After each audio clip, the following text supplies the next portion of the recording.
Let us continue our discussion on paper 2.2, and we have been discussing about unit 5, which is on the strategies and roles of the community organizer. So we have had one our discussion on this unit yesterday. So let me review what we have discussed in the previous class so that we will have a better continuation with the next contents of the unit. So we try to understand how important the strategies of working in with the communities for a community organizer. While working in the community organizer is likely to experience several difficulties, hurdles, problems, obstacles, etc.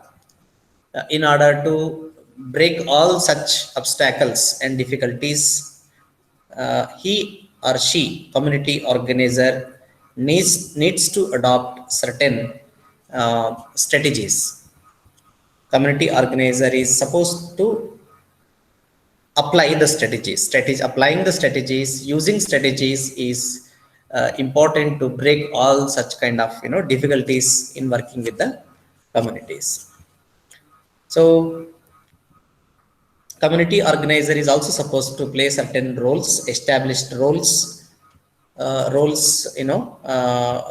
Denotes about the responsibilities of the community organizer. And while discussing about the strategies, we had discussed about the first strategies of community organization, that is unionization.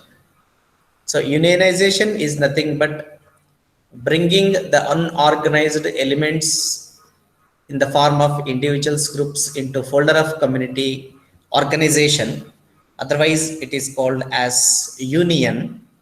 Union is a formal organized kind of a group in the community.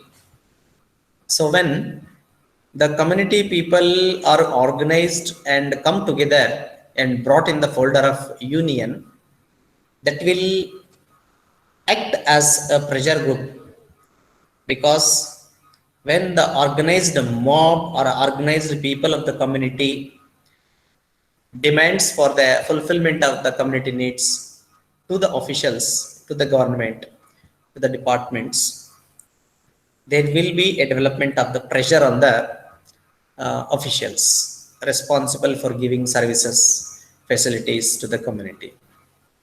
So therefore, union or organizations, unions or organizations are also considered as the pressure groups. So unionization is again a process of organizing the unorganized individuals of the community. So bringing the scattered similar interested individuals into one folder of the organization or union, and then that organized group or union is used for attaining a common goal or specific goal of the community. And usually unionization or unions are formed with especially in the context of community organization with the poor people, exploited people, oppressed people, weaker sections, vulnerable sections, marginalized, etc. And this strategy of unionization is used to break the exploitation by the power structure. And in a democratic setup or democratic system, community organizer, by using this strategy of unionization, demands or questions on behalf of the community, on community members, to the officials of the government. So unionization is directly associated with bringing or developing pressure on the officials of the government, and by acting as a pressure group, community organizer attempts to fulfill the needs of the community or solve the problems of the community. So after that, we have had discussed about the second strategies of community organization, that is the strategy of advocacy. So advocacy is again a very important strategies used by community organizers in fulfilling community needs, addressing community needs, uh, by adopting the strategy of community organization. So advocacy is nothing but lobbying. Advocacy is nothing but advocating on behalf of the community and community members. So advocacy is nothing but asking the questions of the community members to the concerned authorities, arguing on behalf of the community and community members with the officials or authorities, and bargaining for the better services, better fulfillment, better resources, better schemes and programs to be brought to the community. So this strategy of advocacy will definitely help community organizer to mobilize the resources and see that the problems of community problems are addressed in a systematic and democratic way. And further, advocacy is usually done against the system. So here system is nothing but the whole government system, that various departments responsible for the development of the communities, the authorities, officials, bureaucrats responsible for the discharging their duties towards proper functioning of the communities and all that. So therefore, advocacy is, the strategy of advocacy is used by community organizer against the system, the government, the officials, and through this advocacy, community organizer become the voice of the voiceless. So there will be many individuals or groups in the community who are very poor, who are suppressed, exploited, marginalized, etc. So they will not have the voice to ask for the justice or to fulfill their sustain their protect their rights and get the basic needs. So community organizer, by adopting the using the strategy of advocacy, become the voice of the voiceless, and also see to that the community or community members who were subjected of injustice should get justice through advocacy of the community organizer. So in other words, advocacy is to ensure justice in favor of the community. So community organizer use this strategy of advocacy and see that if there are the incidences of injustice in the community, such victims of the injustice should be given justice through the strategy of advocacy. And then we have had discussed about very important strategies as well as a tool for the empowerment of the community or fulfilling community certain needs, like PIL, public interest litigation. So this tool, public interest litigation, is a very powerful tool given in a democratic setup, and this tool is exercised through the system of judiciary, and the Article 32 of the Indian Constitution has given a space for the direct contact between the common people and the judiciary system, like High Court of the states and Supreme Court of the nation. And if there are any incidences of public interest, if there are any incidences of violation or the abuse of the nature, in such situation any common person can write a letter to the Chief Justice of the Law of Court seeking the intervention of the court. And there is one important provision under public interest litigation, is that even though the affected individuals, groups or communities do not file a case in the law of court, even though the affected communities, individuals do not approach the court itself, the Chief Justice of the court, who is responsible for attending the cases of public interest litigation, he himself or herself file the case on behalf of the common people.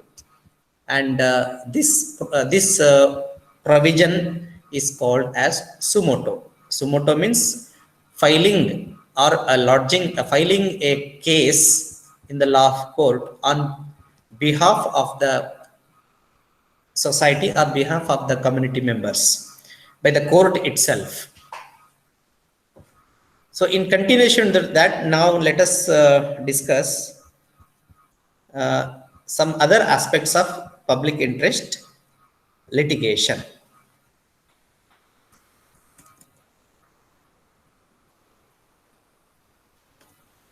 Here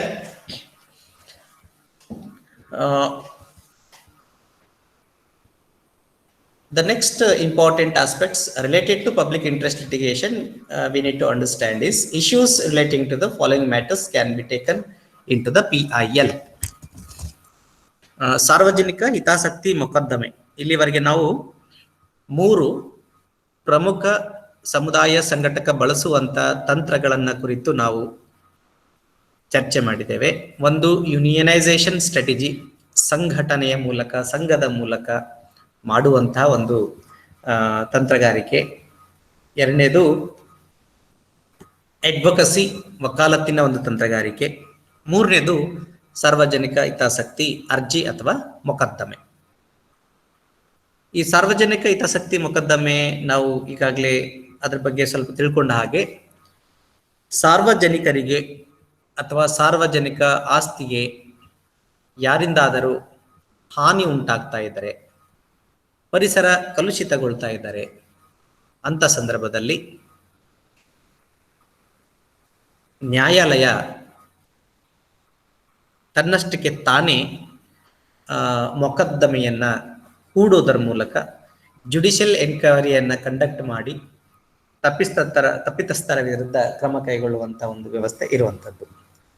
so ಈ ತಂದ್ರೆ ಯಾರಿಗೇ ಆಗ್ಲಿ, ಅವರ ಪರವಾಗಿ ಯಾರಾದ್ರೂ ಒಂದು ಸರಳವಾದಂತ ಒಂದು ಅರ್ಜಿಯನ್ನ ನ್ಯಾಯಾಲಯದ ಮುಖ್ಯ ನ್ಯಾಯಾಧೀಶರು ಯಾರಿರ್ತಾರೆ, PIL ಸಾರ್ವಜನಿಕ ಹಿತಾಸಕ್ತಿ ಮೊಕದ್ದಮೆ ನೋಡ್ಕೊಳ್ಳುವಂಥವ್ರು, ಅವರಿಗೆ ಒಂದು ಸಣ್ಣ ಒಂದು ಸಿಂಪಲ್ ಲೆಟರ್ ಅನ್ನ ಹಾಕಿದ್ರೆ ಜನರ ಪರವಾಗಿ ಅವರೇ ಮೊಕದ್ದಮೆಯನ್ನು ಹೂಡಿ ವಿಚಾರಣೆಯನ್ನ ನಡೆಸುವಂತ ಒಂದು ಕ್ರಮವನ್ನು ಸುೋ ಮೊಟು ಅಂತ ಹೇಳಿದ್ವಿ.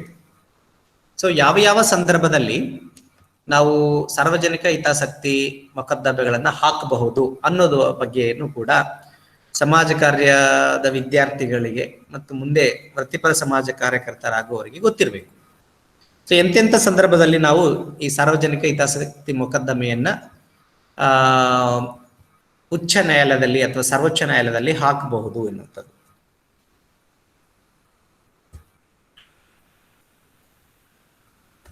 Basic amenities such as road, water, medicine, electricity, primary school, primary health center, bus service, etc.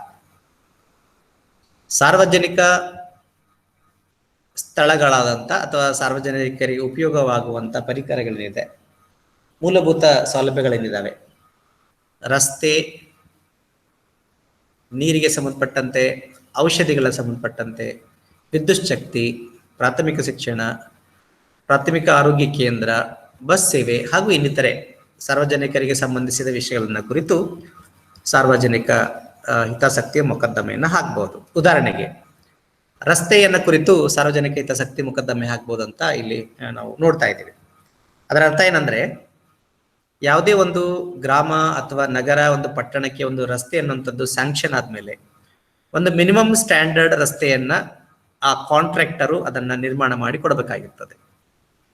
ಒಂದು ವೇಳೆ ಕಳಪೆ ಮಟ್ಟದ ರಸ್ತೆಗಳು ನಿರ್ಮಾಣವಾಗ್ತಾ ಇದ್ರೆ ಅಲ್ಲಿ ಸರ್ಕಾರದ ಅಧಿಕಾರಿಗಳು ಶಾಮೀಲಾಗಿ ಸ್ಯಾಂಕ್ಷನ್ ಆಗಿರೋ ದುಡ್ಡನ್ನ ಅವ್ರು ತಿಂದು ಹಾಕಿ ಕಳಪೆ ಮಟ್ಟದ ರಸ್ತೆಯನ್ನು ನಿರ್ಮಾಣ ಮಾಡ್ತಾ ಇರ್ತಾರೆ. ಕಳಪೆ ಮಟ್ಟದ ರಸ್ತೆಗಳು ನಿರ್ಮಾಣವಾದರೆ ಅದರಿಂದ ಮತ್ತೆ ತೊಂದರೆ ಆಗೋದು ಸಾರ್ವಜನಿಕರಿಗೆ. ಸೊ ಹೀಗಾಗಿ ಗುಣಮಟ್ಟದ ರಸ್ತೆ ನಿರ್ಮಾಣ ಆಗಿಲ್ಲ ಅಂತಂದ್ರೆ ಅದನ್ನ ಕುರಿತು ಅದರ ವಿವರಗಳೊಂದಿಗೆ ಯಾರಾದರೂ ಸಹ ಒಂದು ಸಿಂಪಲ್ ಲೆಟರ್ ಅನ್ನ ಉಚ್ಚ ನ್ಯಾಯಾಲಯ ಅಥವಾ ಸರ್ವೋಚ್ಚ ನ್ಯಾಯಾಲಯದ ನ್ಯಾಯಾಧೀಶರಿಗೆ ಕಳಿಸ್ಕೊಟ್ರೆ ಅವರು ನ್ಯಾಯಾಲಯದ ಪರವಾಗಿ ಮೊಕದ್ದಮೆಯನ್ನು ಹೂಡಿ ಅದನ್ನ ಎನ್ಕ್ವೈರಿ ಮಾಡಿಸಿ ನಿಜವಾಗ್ಲೂ ತಪ್ಪಾಗಿದ್ರೆ, ನಿಜವಾಗ್ಲೂ ಭ್ರಷ್ಟಾಚಾರ ನಡೆದಿದ್ರೆ ಅದನ್ನ ಆ ಭ್ರಷ್ಟಾಚಾರದಲ್ಲಿ ತೊಡಗಿದವರಿಗೆ ಶಿಕ್ಷೆಯನ್ನು ಒದಗಿಸುವಂತ ಒಂದು ವ್ಯವಸ್ಥೆಯು ನಮಗೆ ಸಂವಿಧಾನದ 32ನೇ ಪರಿಚ್ಛೇದದಲ್ಲಿ ಈ ಸಾರ್ವಜನಿಕ ಹಿತಾಸಕ್ತಿ ಮೊಕದ್ದಮೆಯ ಒಂದು ರೂಪದಲ್ಲಿ ಅವಕಾಶ ಮಾಡಿಕೊಡಲಾಗಿದೆ. ಇದರ ಜೊತೆಗೆ rehabilitation of the displaced persons. So developmental initiatives ಅಲ್ಲಿ ಒಂದು ಪರಿಕಲ್ಪನೆ ಇದೆ, ಡಿಸ್ಪ್ಲೇಸ್ಮೆಂಟ್ ಅಂತ. ಡಿಸ್ಪ್ಲೇಸ್ಮೆಂಟ್ ಅಂದ್ರೆ ಸ್ಥಳಾಂತರಿಸುವುದು. ಸಾಮಾನ್ಯವಾಗಿ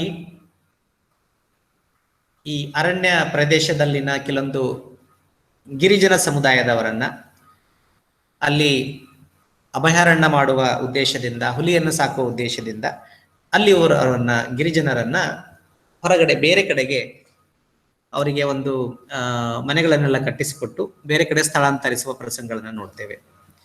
ಕೆಲವೊಂದ್ಸಲ ಕೆಲವೊಂದು ಪ್ರದೇಶಗಳಲ್ಲಿ ಡ್ಯಾಮ್ಗಳ ನಿರ್ಮಾಣವಾದಾಗ, ಉದಾಹರಣೆಗೆ ಬಾಗಲ್ ಈ ಆಲ್ಮಟ್ಟಿ ಏನಿದೆ, ವಿಜಯಪುರ ಜಿಲ್ಲೆ ಆಲ್ಮಟ್ಟಿ ಮತ್ತು ಬಾಗಲಕೋಟೆ ಜಿಲ್ಲೆಗಳ ಮಧ್ಯೆ ಇದೇನು ಆಲ್ಮಟ್ಟಿ ಡ್ಯಾಮ್ ಆಗಿದೆ. ಆಲ್ಮಟ್ಟಿ ಡ್ಯಾಮ್ ಆದಾಗ ಎಷ್ಟೋ ಗ್ರಾಮಗಳು ಜಲದಲ್ಲಿ ಮುಳುಗೋದು, ನೀರಿನಲ್ಲಿ ಮುಳುಗೋದು. ಸೊ ಯಾವ ಹಳ್ಳಿಗಳು, ಯಾವ ಗ್ರಾಮಗಳು ನೀರಿನಲ್ಲಿ ಮುಳುಗೋಗಿದೆ ಡ್ಯಾಮಿನ ಕಾರಣದಿಂದಾಗಿ ಅವರಿಗೆ ಬೇರೆ ಸ್ಥಳ ಮತ್ತು ಆ ಬೇರೆ ಹೊಸ ಸ್ಥಳದಲ್ಲಿ ಕಟ್ಟಿಸಿಕೊಳ್ಳಲಿಕ್ಕೆ ಧನ ಸಹಾಯವನ್ನ ನೀಡಲಾಗಿದೆ. ಹೀಗೆ ಡಿಸ್ಪ್ಲೇಸ್ ಆದಂತ ಗಿರಿಜನರಾಗ್ಬೋದು ಅಥವಾ ಬೇರೆ ಬೇರೆ ಕಾರಣದಿಂದ ಸ್ಥಳಾಂತರಗೊಂಡಂತ ಸಮುದಾಯದ ಜನರಿಗೆ ಸರಿಯಾದಂತ ವ್ಯವಸ್ಥೆಯನ್ನ ಸರ್ಕಾರ ಮಾಡಿಕೊಟ್ಟಿಲ್ಲ ಅಂದ್ರೆ ಅಂತ ಸಂದರ್ಭದಲ್ಲಿಯೂ ಸಹ ಸಾರ್ವಜನಿಕ ಹಿತಾಸಕ್ತಿ ಮೊಕದ್ದಮೆಯನ್ನು ಹಾಕ್ಬಹುದು. ಅಥವಾ ಯಾವುದೇ ಒಂದು ಕಾರ್ಖಾನೆ, ಪ್ರೈವೇಟ್ ಯಾರೋ ಒಬ್ಬ ದೊಡ್ಡ ಕಾರ್ಖಾನೆ ಹಾಕ್ಲಿಕ್ಕೆ ಬರ್ತಾರೆ, ಬಂದಾಗ ಅವರಿಗೆ ಸಾವಿರಾರು ಎಕರೆ ಜಮೀನು ಬೇಕು. ಅಲ್ಲಿರುವಂತಹ ಹಳ್ಳಿಗಳೆಲ್ಲಾನು ಅವರು ಕ್ಯಾಪ್ಚರ್ ಮಾಡ್ಕೊಂಡ್ಬಿಡ್ತಾರೆ. ಅದು ಹೊಲನೆ ಆಗ್ಬೋದು ಅಥವಾ ವಸತಿ ಪ್ರದೇಶನ ಆಗ್ಬೋದು. ಅದಾದ್ಮೇಲೆ ಅವರು ಬೇರೆ ಪೂರಕ ವ್ಯವಸ್ಥೆಯನ್ನ ಮಾಡ್ಬೇಕು. ಅದು ಕಂಪನ್ಸೇಷನ್ ರೂಪದಲ್ಲಿ ದುಡ್ಡಾರ ಕೊಡಬೇಕು, ಬೇರೆ ಕಡೆ ವ್ಯವಸ್ಥೆಯನ್ನಾದ್ರೂ ಮಾಡಬೇಕು.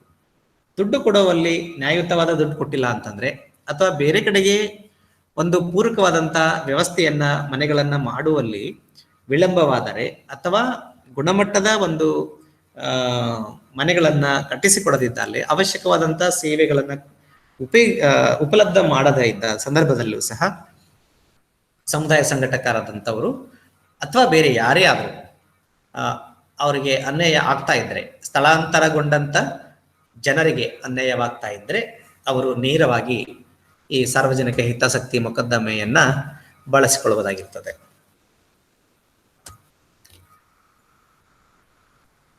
ಮೂರನೇದು identification and rehabilitation of bonded and child labours.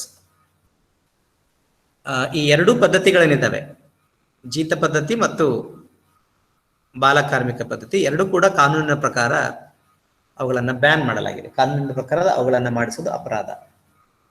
ಆದರೂ ಸಹ ಇವತ್ತಿಗೂ ಕೆಲವೊಂದು ಪ್ರದೇಶಗಳಲ್ಲಿ ಈ ಜೀತ ಪದ್ಧತಿಯನ್ನು ನಾವು ನೋಡ್ತೇವೆ ಮತ್ತು ಹಲವಾರು ಕಡೆಗೆ, ಮುಖ್ಯವಾಗಿ ನಗರ ಪ್ರದೇಶಗಳಲ್ಲಿ ಬಾಲ ಕಾರ್ಮಿಕ ವ್ಯವಸ್ಥೆಯನ್ನು ನಾವು ನೋಡ್ತೇವೆ. ಒಂದು ವೇಳೆ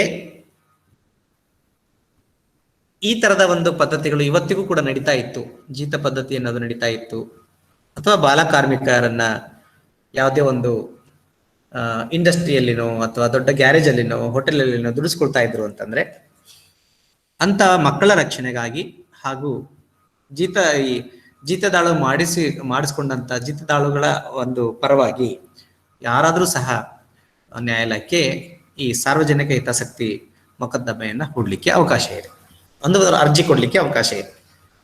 ನ್ಯಾಯಾಲಯವೇ ಅಂತವರ ಪರವಾಗಿ ಎಲ್ಲ ವಿಚಾರಣೆಯನ್ನು ನಡೆಸಿ ತಪ್ಪಿತಸ್ಥರಿಗೆ ಶಿಕ್ಷೆಯನ್ನು ಕೊಡಿಸ್ತದೆ. 4ನೇದು illegal detention of the arrested persons. ಸಾಮಾನ್ಯವಾಗಿ ಈ ಪೊಲೀಸ್ ಸ್ಟೇಷನ್ಗಳಲ್ಲಿ ಏನಾದರೂ ಕಂಪ್ಲೇಂಟ್ಸ್ ಆದಾಗ, ಸೊ ಯಾವುದೇ ಒಬ್ಬ ವ್ಯಕ್ತಿಯ ವಿರುದ್ಧ ಆಪಾದನೆ ಇದ್ದಾಗ ಆ ವ್ಯಕ್ತಿಯ ವಿರುದ್ಧ ಯಾರಿಗೆ ತೊಂದರೆ ಆಗಿದೆ ಅವರು ಬಂದು ಒಂದು ಕೇಸನ್ನ ಮಾಡ್ತಾರೆ. ಅದನ್ನ FIR ಅಂತ ಹೇಳ್ತಾರೆ, ಫಸ್ಟ್ ಇನ್ಫಾರ್ಮೇಶನ್ ರಿಪೋರ್ಟ್. ಸೊ ಅವ್ರು ಕಂಪ್ಲೇಂಟ್ FIR ರೂಪದಲ್ಲಿ ಕಂಪ್ಲೇಂಟ್ ಕೊಟ್ಟಾಗ ಅದು ಯಾವ ಸ್ವರೂಪದ ಅಪರಾಧ ಇದೆಯೋ ಅನ್ನೋದರ ಮೇಲೆ ಎದುರಿನ ವ್ಯಕ್ತಿಗೆ ಅರೆಸ್ಟ್ ಮಾಡಬೇಕು ಅಥವಾ ಅರೆಸ್ಟ್ ಮಾಡಿ ಜಾಮೀನು ಕೊಡಬಹುದು ಅಥವಾ ಅರೆಸ್ಟ್ ಮಾಡಿ ನ್ಯಾಯಾಲಯಕ್ಕೆ ಪ್ರೊಡ್ಯೂಸ್ ಮಾಡಿ ಜೈಲಿಗೆ ಕಳಿಸ್ಬೇಕು ಅನ್ನೋ ಒಂದು ಪ್ರೊವಿಷನ್ಸ್ ಇರ್ತದೆ. ಕೆಲವೊಂದ್ಸಲ ಏನಾಗ್ತದೆ, ಜನರಿಗೆ ಅರಿವು ಇಲ್ಲ ಕಾರಣಕ್ಕಾಗಿ ಮತ್ತು ಕೆಲವೊಂದು ಭ್ರಷ್ಟ ಪೊಲೀಸ್ ಅಧಿಕಾರಿಗಳು ಜನರಿಗೆ ಸುಮ್ನೆ ಅರೆಸ್ಟ್ ಮಾಡುವಂತ ಅಗತ್ಯ ಇರೋದಿಲ್ಲ, ಅರೆಸ್ಟ್ ಮಾಡಿರ್ತಾರೆ. ಆಮೇಲೆ ಅರೆಸ್ಟ್ ಮಾಡಿದ 24 ತಾಸಿನ ಒಳಗಡೆ ಅವರು ನ್ಯಾಯಾಧೀಶರ ಎದುರಿಗೆ ಅರೆಸ್ಟ್ ಮಾಡಿದ ಆರೋಪಿಯನ್ನ ಕೊಂಡೊಯ್ಯಬೇಕು. 24 ತಾಸು ಮೀರಿ 25ನೇ ತಾಸು ಅವರು ಪೊಲೀಸ್ ಸ್ಟೇಷನ್ ಒಳಗಡೆ ಯಾವುದೇ ವ್ಯಕ್ತಿಯನ್ನ ಇಟ್ಟುಕೊಳ್ಳೋ ಹಾಗಿಲ್ಲ. ಒಂದ್ ವೇಳೆ ಕೇಸು ಮಾಡದೇನೆ, ನ್ಯಾಯಾಧೀಶರ ಎದುರು ಪ್ರೊಡ್ಯೂಸು ಮಾಡದೇನೆ ಕಾನೂನು ಬಾಹಿರವಾಗಿ ಪೊಲೀಸ್ ಅಧಿಕಾರಿಗಳು ಯಾರಿಗಾದರೂ ಪೊಲೀಸ್ ಠಾಣೆಯಲ್ಲಿ ಇಟ್ಟುಕೊಂಡ್ರೆ ಅಂತ ಸಂದರ್ಭದಲ್ಲೂ ಸಹ ಅದರ ವಿರುದ್ಧ, ಅದು ಕಾನೂನಿನ ಪ್ರಕಾರ ತಪ್ಪು, ಪೊಲೀಸ್ ಅಧಿಕಾರಿಗಳು ಮಾಡುವಂತ ತಪ್ಪು. ಇದು ಬಹಳಷ್ಟು ಕಡೆ ನಡೀತದೆ, ಆದ್ರೆ ಜನಗಳಿಗೆ ಅರಿವು ಇಲ್ಲ, ಜಾಗೃತಿ ಇಲ್ಲ ಅನ್ನೋ ಕಾರಣಕ್ಕಾಗಿ ಅದು ಯಾರು ಕೂಡ ಅದನ್ನ ಇಶ್ಯೂ ಮಾಡೋದಿಲ್ಲ, ಅದನ್ನ ಪ್ರಶ್ನೆ ಮಾಡೋದಿಲ್ಲ. ಸೊ ಅಂತ ಸಂದರ್ಭದಲ್ಲಿಯೂ ಸಹ ಇಲ್ಲಿಗಲ್ ಡಿಟೆನ್ಷನ್ ಅಂದ್ರೆ ಕಾನೂನು ಬಾಹಿರವಾಗಿ ಜನರನ್ನ ಅಥವಾ ವ್ಯಕ್ತಿಗಳನ್ನ ಅರೆಸ್ಟ್ ಮಾಡಿ ಪೊಲೀಸ್ ಠಾಣೆಯಲ್ಲಿ ಇಡುವಂಥದ್ದು, ಅದು ಇಲ್ಲಿಗಲ್ ಡಿಟೆನ್ಷನ್. ಮತ್ತು ಕಾರಣವಿಲ್ಲದೇನೆ ಅರೆಸ್ಟ್ ಮಾಡುವಂಥದ್ದು. ಅರೆಸ್ಟ್ ಮಾಡ್ಬೇಕಂದ್ರೆ ವಾರೆಂಟ್ ಬೇಕು, ಕೋರ್ಟದ ವಾರೆಂಟ್ ಬೇಕು, ವಾರೆಂಟ್ ಇಲ್ದೇನೆ ಅರೆಸ್ಟ್ ಮಾಡ್ಲಿಕ್ಕೆ ಆಗೋದಿಲ್ಲ. ಅದಿಲ್ದೇನೆ ಸಂದರ್ಭದಲ್ಲಿ ಅರೆಸ್ಟ್ ಮಾಡ್ಲಿಕ್ಕೆ ಕೆಲವೊಂದು ಪ್ರೊವಿಷನ್ಸ್ ಮಾತ್ರ ಇದೆ. ಸೊ ಇಂಥ ಸಂದರ್ಭದಲ್ಲಿ ಸಹ ಸಾರ್ವಜನಿಕ ಹಿತಾಸಕ್ತಿ ಮೊಕದ್ದಮೆಯನ್ನ ಹಾಕಬಹುದಾಗಿರ್ತದೆ. ಆಮೇಲೆ torture of persons in police custody.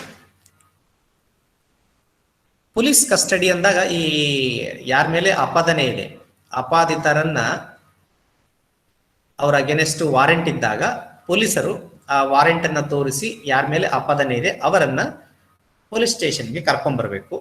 24 ಗಂಟೆಗಳ ಒಳಗಡೆ ನ್ಯಾಯಾಧೀಶರ ಎದುರು ಹಾಜರುಪಡಿಸಬೇಕು. ನ್ಯಾಯಾಧೀಶರು ಏನ್ ತೀರ್ಮಾನ ಕೊಡ್ತಾರೆ, ಜೈಲಿಗೆ ಕಳಿಸಿದ್ರೆ ಜೈಲಿಗೆ ಕಳಿಸ್ಬೇಕು ಅಥವಾ ಏನ್ ತೀರ್ಮಾನ ಕೊಡ್ತಾರೆ ಅದರಂತೆ ಪೊಲೀಸರು ನಡ್ಕೋಬೇಕಾಗುತ್ತೆ. ಪೊಲೀಸ್ ಸ್ಟೇಷನ್ ಅಲ್ಲಿ ಯಾವುದೇ ಕಾರಣಕ್ಕೂ ಅವರು ಮನ ಬಂದಂತೆ ದೈಹಿಕವಾಗಿ ಹಿಂಸೆ ಮಾಡಲಿಕ್ಕೆ ಅವರಿಗೆ ಯಾವುದೇ ಹಕ್ಕಿಲ್ಲ. ಪೊಲೀಸರು ವಿಚಾರಣೆ ಮಾಡಬೇಕು ವಿನಃ ದೈಹಿಕವಾಗಿ ದಂಡನೆ ಮಾಡುವಂತ ಹಕ್ಕು ಪೊಲೀಸರಿಗೆ ಇಲ್ಲ. ದಂಡನೆ ನೀಡುವಂತ ಹಕ್ಕು ನ್ಯಾಯಾಲಯಕ್ಕೆ ಮತ್ತು ನ್ಯಾಯಾಧೀಶರಿಗೆ ಮಾತ್ರ ಇದೆ. ಮನಸ್ಸಿಗೆ ಬಂದಂತೆ ಹೊಡೆಯುವಂಥದ್ದು, ಹಿಂಸೆ ನೀಡುವಂಥದ್ದು, ಚಿತ್ರ ಹಿಂಸೆ ಮಾಡುವಂಥದ್ದು ಕಾನೂನಿನ ಪ್ರಕಾರ ಪೊಲೀಸರು ಮಾಡುವಂತ ಅಪರಾಧವಾಗಿರ್ತದೆ. ಸೊ ಟಾರ್ಚರ್ ಅಂತಂದ್ರೆ ಬಹಳ ಕೆಟ್ಟದಾಗಿ ಹಿಂಸೆಯನ್ನು ನೀಡುವಂಥದ್ದು. ಕೆಲವರಿಗೆ ಬಿಸಿ ನೀರು ಹಾಕುವಂಥದ್ದು, ತಣ್ಣೀರು ಹಾಕುವಂಥದ್ದು, ಬಟ್ಟೆ ಕಳೆದು ಹಾಗೆ ಬಿಡುವಂಥದ್ದು ಅಥವಾ ಊಟ ಕೊಡದೇ ಇರುವಂಥದ್ದು. ಆಮೇಲೆ ಚಿತ್ರ ಹಿಂಸೆ, ತುಂಬಾ ನೋವಾಗೋ ರೀತಿಯಲ್ಲಿ ಕೆಟ್ಟದಾಗಿ ದೈಹಿಕವಾಗಿ ಹಿಂಸೆ, ಕೆಟ್ಟದಾಗಿ ನಡ್ಕೊಳ್ಳುವಂಥದ್ದು. ಹೀಗೆ ಟಾರ್ಚರ್ ಅನ್ನೋಂಥದ್ದು ದೈಹಿಕವಾಗಿ ಅಥವಾ ಮಾನಸಿಕವಾಗಿ ಹಿಂಸೆ ನೀಡುವಂತ ಕೆಲಸ ಪೊಲೀಸರದ್ದಲ್ಲ. ಅವ್ರ ಕೆಲಸ ಏನೇ ಇದ್ರೂ ವಿಚಾರಣೆ ಮಾಡಬೇಕು, ಸತ್ಯಾಂಶ ಏನಿದೆ ಅನ್ನೋದನ್ನ ಹುಡುಕ್ಲಿಕ್ಕೆ ಪ್ರಯತ್ನ ಮಾಡಬೇಕು, ವಿಚಾರಣೆ ಮಾಡಬೇಕು. ವಿಚಾರಣೆ ಮಾಡ್ಬೇಕಂದ್ರೆ ಮಾತನಾಡಿಸ್ಬೇಕೇ ವಿನ ಕುಡಿಯೋದು ಅಥವಾ ಹಿಂಸೆ ಕೊಡುವಂತ ಕೆಲಸ ಅವರು ಮಾಡೋಗಿಲ್ಲ. ಒಂದ್ ವೇಳೆ ಆ ತರ ಆಗ್ತಾ ಇದ್ದಲ್ಲಿ ಅದಕ್ಕೆ ಸಂಬಂಧಪಟ್ಟಂತ ದಾಖಲಾತಿಗಳೇನಾದ್ರೆ ಇದ್ರೆ ಖಂಡಿತವಾಗಿಯೂ ಅಂತಹ ಒಂದು ಪ್ರಸಂಗಗಳ ಕುರಿತು ನ್ಯಾಯಾಲಯದಲ್ಲಿ ಮೊಕದ್ದಮೆಯನ್ನ ಹೂಡಲಿಕ್ಕೆ PIL ರೂಪದಲ್ಲಿ, ಸಾರ್ವಜನಿಕ ಹಿತಾಸಕ್ತಿ ಮೊಕದ್ದಮೆಯ ರೂಪದಲ್ಲಿ ನಾವು ದಾವೆಗಳನ್ನು ಹೂಡಲಿಕ್ಕೆ ಅವಕಾಶ ಇರುತ್ತೆ. ಆಮೇಲೆ ಕಸ್ಟೋಡಿಯಲ್ ಡೆತ್ಸ್, ಪೊಲೀಸರು ವಾರೆಂಟ್ ನ ತೋರಿಸಿ ಆಪಾದಿತ ವ್ಯಕ್ತಿಯನ್ನ ನ್ಯಾಯಾಲಯ ಅವರ ಒಂದು ಕಸ್ಟೋಡಿಯಲ್ ತಗೊಂಡಾಗ, ಅರೆಸ್ಟ್ ಮಾಡಿದಾಗ, ಅರೆಸ್ಟ್ ಅಂತಂದ್ರೆ ಕಸ್ಟೋಡಿಯಲ್ ತಗೊಂಡಾಗ, ಅರೆಸ್ಟ್ ಮಾಡಿದಾಗ, ಪೊಲೀಸ್ ಸ್ಟೇಷನ್ ತಗೊಂಡೋಗೋದಾಗ ಒಂದ್ ವೇಳೆ ಅವರು ನೀಡುವ ಹಿಂಸೆಯಿಂದಾಗಿ, ಚಿತ್ರಹಿಂಸೆಯಾಗಿ ಆಪಾದಿತ ಮರಣ ಹೊಂದಿದರೆ ಎಲ್ಲಿ, ಪೊಲೀಸ್ ಠಾಣೆಯ ಒಳಗಡೆ, ಅಂತ ಸಂದರ್ಭದಲ್ಲೂ ಸಹ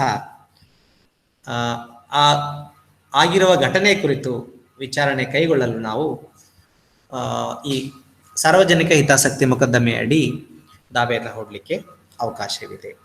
ಎಷ್ಟೋ ಸಲ ಈ ತರ ಆಗುತ್ತೆ.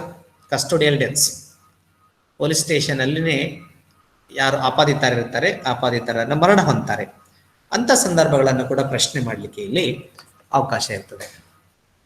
ಆಮೇಲೆ protection of prisoners rights. Prisoners ಅಂದ್ರೆ ಬಂಧಿತರು ಅಥವಾ ಕಾರಾಗೃಹದಲ್ಲಿರುವಂತ ಕೈದಿಗಳು. ಸೊ ಕಾರಾಗೃಹದಲ್ಲಿ ಮುಖ್ಯವಾಗಿ ಎರಡು ಪ್ರಕಾರದ ಬಂಧಿತರನ್ನ ಅಥವಾ ಕೈದಿಗಳನ್ನ ನೋಡ್ತೀವಿ ನಾವು. ಒಂದು, ಈ ಬಿಳಿ ಬಟ್ಟೆಯನ್ನ ಹಾಕಿಕೊಂಡಂತ, ಬಿಳಿ ಯೂನಿಫಾರ್ಮ್ ಅನ್ನ ಹಾಕಿಕೊಂಡಂತ ಕೈದಿಗಳು, ಅವರನ್ನು ನಾವು ಕನ್ವಿಕ್ಟೆಡ್ ಇನ್ಮೇಟ್ಸ್ ಅಂತ ಕರಿತೀವಿ. ಕನ್ವಿಕ್ಟೆಡ್ ಇನ್ಮೇಟ್ಸ್ ಅಂತಂದ್ರೆ ಅವರ ಮೇಲೆ ಕೇಸ್ ಆಗಿ ಆಪಾದನೆ ಏನೆಲ್ಲ ಮಾಡಲಾಗಿದೆ ಅದರ ಬಗ್ಗೆ ವಿವರವಾದ ಎನ್ಕ್ವೈರಿ ಎಲ್ಲ ನಡೆದು ಪೊಲೀಸರು ಚಾರ್ಜ್ ಶೀಟ್ ಅನ್ನ ನ್ಯಾಯಾಲಯದಲ್ಲಿ ಹಾಜರುಪಡಿಸಿ, ನ್ಯಾಯಾಲಯದಲ್ಲಿ ಅವರ ಒಂದು ಆಗಿರುವಂತ ಅಪರಾಧದ ಕುರಿತು ಸುದೀರ್ಘವಾದ ವಿಚಾರಣೆಯನ್ನು ನಡೆಸಿ ಅವರು ಮಾಡಿರುವ ತಪ್ಪು ಸಾಬೀತ್ ಆದಾಗ ಇಂಡಿಯನ್ ಪ್ಯಾನಲ್ ಕೋಡ್ ಪ್ರಕಾರ, ಭಾರತದ ದಂಡ ಸಂಹಿತೆಯ ಪ್ರಕಾರ ಯಾವ ಸೆಕ್ಷನ್ ಅಲ್ಲಿ ತಪ್ಪು ಮಾಡಿರ್ತಾರೆ ಆ ಸೆಕ್ಷನ್ ಪ್ರಕಾರ ಅವರಿಗೆ ಶಿಕ್ಷೆಯನ್ನು ನೀಡಲಿಕ್ಕೆ ಜೈಲಿಗೆ, ಕಾರಾಗೃಹಗಳಿಗೆ ಕಳಿಸಿರ್ತಾರೆ, ಬಂದಿಖಾನೆಗಳಿಗೆ ಕಳಿಸಿರ್ತಾರೆ. ಅಂಥವರನ್ನು ನಾವು ಕನ್ವಿಕ್ಟೆಡ್ ಪ್ರಿಸನರ್ಸ್ ಅಂತ ಹೇಳ್ತೇವೆ. ಇನ್ನೊಂದು ತರದ ಕೈದಿಗಳು ಕಾರಾಗೃಹದಲ್ಲಿ ಅಥವಾ ಜೈಲಿನಲ್ಲಿ ಇರ್ತಾರೆ. ಅವರು ಜನರಲ್ ಡ್ರೆಸ್ ಹಾಕೊಂಡಿರ್ತಾರೆ, ಅವರಿಗೆ ವೈಟ್ ಡ್ರೆಸ್ ಇರೋದಿಲ್ಲ. ಅವ್ರಿಗೆ ಏನಂತಾರೆ ಅಂತಂದ್ರೆ ಅಂಡರ್ ಟ್ರಯಲ್ ಪ್ರಿಸನರ್ಸ್ ಅಂತ ಕರೀತಾರೆ. ಅಂದ್ರೆ ವಿಚಾರಾಧೀನ ಕೈದಿಗಳು ಅಂತ ಕರೀತಾರೆ. ಈ ವಿಚಾರಾಧೀನ ಕೈದಿಗಳು ಏನು ಅಂತಂದ್ರೆ ಅವ್ರ ಮೇಲೆ ಕೇಸ್ ಆಗಿರ್ತದೆ. ಕೇಸ್ ಪ್ರಕಾರ ಅವರನ್ನ ಅರೆಸ್ಟ್ ಮಾಡಿ ಪೊಲೀಸರು ನ್ಯಾಯಾಧೀಶರ ಮುಂದೆ ಹಾಜರುಪಡಿಸಿರ್ತಾರೆ. ನ್ಯಾಯಾಧೀಶರು ಅವರಿಗೆ ಬೇಲ್ ಕೊಡ್ಲಿಕ್ಕೆ ಆಗಲ್ಲ ಅಂತ ಹೇಳಿ ಜೈಲಿಗೆ ಕಳಿಸಿರ್ತಾರೆ. ಆದರೆ ಅವರ ಮೇಲೆ ಮಾಡಲಾದ ಆಪಾದನೆ, ಆರೋಪ ಇನ್ನೂ ಸಾಬೀತ್ ಆಗಿರುವುದಿಲ್ಲ. ಸಾಕ್ಷ್ಯಾಧಾರಗಳ ಸಹಿತ ಅದು ನ್ಯಾಯಾಲಯದಲ್ಲಿ ಸಾಬೀತ್ ಆದಾಗ ಮಾತ್ರ ಅವರು ಕನ್ವಿಕ್ಟೆಡ್ ಆಗ್ತಾರೆ. ಇನ್ನು ಕೋರ್ಟ್ ಅಲ್ಲಿ ಕೇಸ್ ನಡೀತಾ ಇರುವಂತವ್ರು, ಅವರ ಕೇಸ್ ವಿಚಾರಣೆ ನಡೀತಾ ಇರುವಂತಹ ಕೈದಿಗಳಿಗೆ ನಾವು ವಿಚಾರಣಾಧೀನ ಕೈದಿಗಳು ಅಂತ ಹೇಳ್ತೀವಿ. ಇಂಗ್ಲಿಷ್ ಅಲ್ಲಿ ಅಂಡರ್ ಟ್ರಯಲ್ ಪ್ರಿಸನರ್ಸ್ ಅಂತ ಹೇಳ್ತೀವಿ. ಸೊ ಇವ್ರು ಯಾವುದೇ ಇರ್ಲಿ, ಕನ್ವಿಕ್ಟೆಡ್ ಪ್ರಿಸನರ್ಸ್ ಇರಲಿ ಅಥವಾ ಅಂಡರ್ ಟ್ರಯಲ್ ಪ್ರಿಸನರ್ಸ್ ಇರಲಿ, ಈ ಪ್ರಿಸನರ್ಸ್ ಅನ್ನ ಮನಸ್ಸಿಗೆ ಬಂದಂತೆ ಜೈಲ್ಗಳಲ್ಲಿ ನಡೆಸ್ಕೊಳ್ಳಿಕ್ಕೆ ಜೈಲರ್ಗಾಗ್ಲಿ ಅಥವಾ ವಾರ್ಡರ್ಗಳಿಗಾಗ್ಲಿ ಯಾವುದೇ ಹಕ್ಕುಗಳಿರೋದಿಲ್ಲ.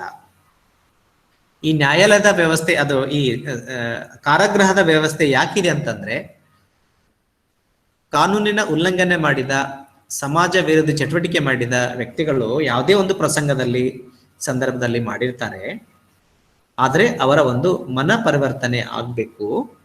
ಆ ಮನ ಪರಿವರ್ತನೆ ಆಗುವುದರ ಮೂಲಕ ಅವರು ಬೇರೆಯವ್ರ ತರನೇ ಸಮಾಜಕ್ಕೆ ಪೂರಕವಾಗಿ ಸಾಮಾನ್ಯ ಜೀವನ ನಡೆಸುವಂತೆ ಮಾಡ್ಬೇಕಂತ ಕಾರಾಗೃಹಗಳು ಇರ್ತವೆ. ಸೊ ಅಂತ ಸಂದರ್ಭದಲ್ಲಿ ಕಾರಾಗೃಹದ ಅಧಿಕಾರಿಗಳು ಅಲ್ಲಿರುವಂತಹ ಕೈದಿಗಳಿಗೆ ಹೊಡೆಯೋದಾಗ್ಲಿ, ಹಿಂಸೆ ನೀಡೋದಾಗ್ಲಿ ಮಾಡಲಿಕ್ಕೆ ಅಗತ್ಯ ಇಲ್ಲ, ಮಾಡಲಿಕ್ಕೆ ಯಾವುದೇ ಅವಕಾಶಗಳಿರೋದಿಲ್ಲ.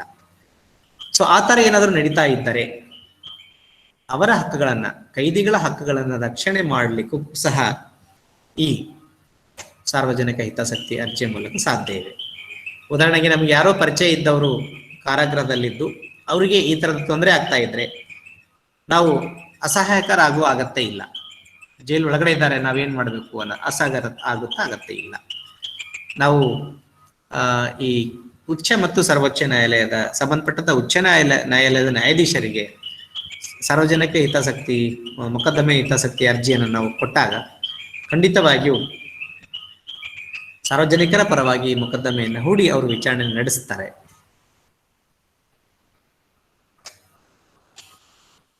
ಆಮೇಲೆ ಜೈಲ್ ರಿಫಾರ್ಮ್, ಕಾರಾಗೃಹಗಳ ಸುಧಾರಣೆ ಅಂತಂದ್ರೆ ಕಾರಾಗೃಹದಲ್ಲಿ ಇರುವಂತ ಕೈದಿಗಳಿಗೆ ಒದಗಿಸುವ ಸೌಲಭ್ಯಗಳಲ್ಲಿ ಆಗಿರುವಂತ ಸುಧಾರಣೆ ಆಗ್ಬೋದು, ಅವರಿಗೆ ನೀಡುವಂತ ಆಹಾರದ ಗುಣಮಟ್ಟ ಹಾಗೂ ಒಟ್ಟಾರೆ ಕಾರಾಗೃಹದ ಒಂದು ಚಟುವಟಿಕೆಗಳು ಮತ್ತು ಕೈದಿಗಳಿಗೆ ನೋಡಿಕೊಳ್ಳುವಂತ ವ್ಯವಸ್ಥೆಯಲ್ಲಿ ಏನಾದರೂ ಬದಲಾವಣೆ ಸುಧಾರಣೆ ಮಾಡೋ ಅಗತ್ಯ ಇದ್ರೆ ಅದನ್ನು ಕೂಡ ಸಾರ್ವಜನಿಕ ಹಿತಾಸಕ್ತಿ ಮೊಕದ್ದಮೆಯ ಮೂಲಕ ಮಾಡಲಿಕ್ಕೆ ಅವಕಾಶ ಇರುತ್ತದೆ. ಆಮೇಲೆ speedy trials of the under trials, ನಾನು ಈ ಟರ್ಮ್ನ ಈಗಾಗಲೇ ಬಳಸಿದೆ. ಅಂಡರ್ ಟ್ರಯಲ್ ಅಂತಂದ್ರೆ ವಿಚಾರಾಧೀನ, ಇನ್ನೂ ಕೇಸು ಕೋರ್ಟ್ ಅಲ್ಲಿ ನಡೀತಾ ಇರ್ತದೆ, ಫೈನಲ್ ಆಗಿರೋದಿಲ್ಲ, ಜಡ್ಜ್ಮೆಂಟ್ ಆಗಿರೋದಿಲ್ಲ.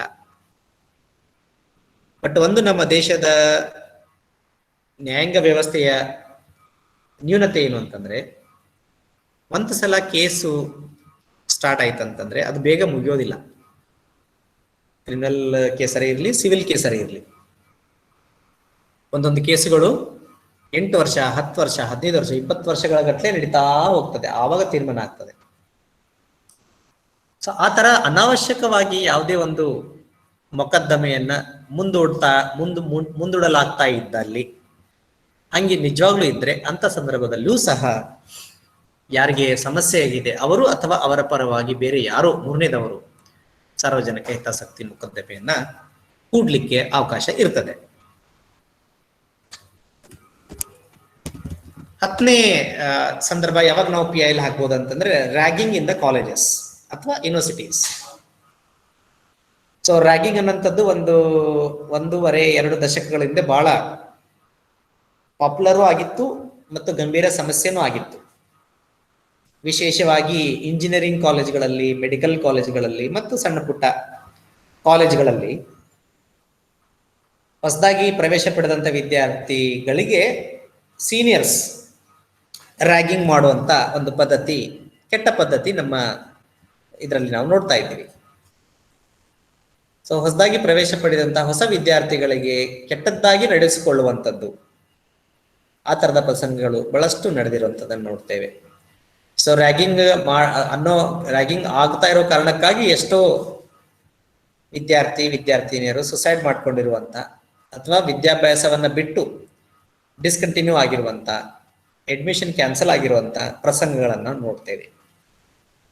ಅದು ಈಗ UGC ಪ್ರಕಾರನೇ ಬ್ಯಾನ್ ಮಾಡಲಾಗಿದೆ. ರ್ಯಾಗಿಂಗ್ ಎಲ್ಲರೂ ನಡೀತು ಅಂತಂದ್ರೆ ಅಂತ ಕಾಲೇಜ್ದು ರಿಜಿಸ್ಟ್ರೇಷನ್ ಅನ್ನು, ಅಫಿಲಿಯೇಷನ್ ಅನ್ನೇ ಕ್ಯಾನ್ಸಲ್ ಮಾಡಲಾಗ್ತದೆ. ಆದ್ರೂ ಇವತ್ತಿಗೂ ಕೆಲವೊಂದು ಸಂದರ್ಭಗಳಲ್ಲಿ ಅಲ್ಲಲ್ಲಿ ನೋಡ್ತೀವಿ. ಸೊ ಯಾವ್ದಾದ್ರು ಒಂದು ಶೈಕ್ಷಣಿಕ ಸಂಸ್ಥೆಯಲ್ಲಿ ರ್ಯಾಗಿಂಗ್ ಅನ್ನ ಪದ್ಧತಿ ನಡೀತಾ ಇದ್ದರೆ, ಸೀನಿಯರ್ಸು ಜೂನಿಯರ್ಸ್ಗೆ ಕಿರುಕುಳ ಕೊಡುವಂತ, ತೊಂದರೆ ಕೊಡುವಂತ ಪ್ರಸಂಗಗಳು ನಡೀತಾ ಇದ್ರೆ ಅಂತ ಸಂದರ್ಭದಲ್ಲೂ ಸಹ ನಾವು ಸಾರ್ವಜನಿಕ ಹಿತಾಸಕ್ತಿ ಮೊಕದ್ದಮೆಯನ್ನ ಹಾಕ್ಲಿಕ್ಕೆ ಅವಕಾಶ ಇದೆ. ಆಮೇಲೆ ಅಟ್ರಾಸಿಟೀಸ್ ಬೈ ದ ಪೊಲೀಸರ ಕೆಲಸ ಸಮಾಜದಲ್ಲಿ ಶಾಂತಿ ಸುವ್ಯವಸ್ಥೆ ನೆಲೆಸುವಂತೆ ನೋಡಿಕೊಳ್ಳುವುದು ಮತ್ತು ಒಂದು ಸಮಾಜದ ನಾಗರಿಕರ ರಕ್ಷಣೆಯನ್ನ ಮಾಡುವಂಥದ್ದು ಅವರ ಕರ್ತವ್ಯ ಮತ್ತು ಕೆಲಸ.